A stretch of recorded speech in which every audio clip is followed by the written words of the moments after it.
আমরা যখন পাহাড়ে আসি ট্রেক করতে, সেই সময় আমাদের প্রথম যখন আমরা ট্রেন থেকে হোক বাস থেকে হোক প্রথম যখন আমরা নেমে কোনো গাড়িতে করে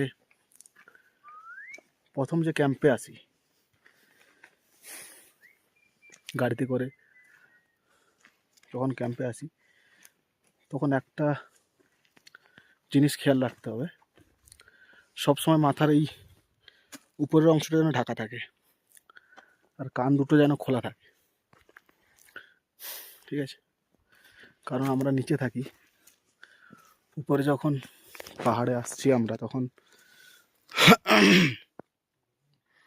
আমাদের অ্যাক্লোমাইজড হওয়াটা দরকার, কান খোলা রাখতে হবে, কারণ কান থেকেই আমরা ভালোভাবে অ্যাক্লোমাইজড হই। এটা খুব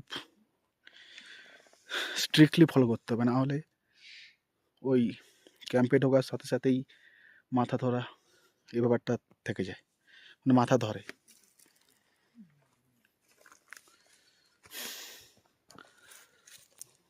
এটা আমাদের আজকের ট্রেক রুট।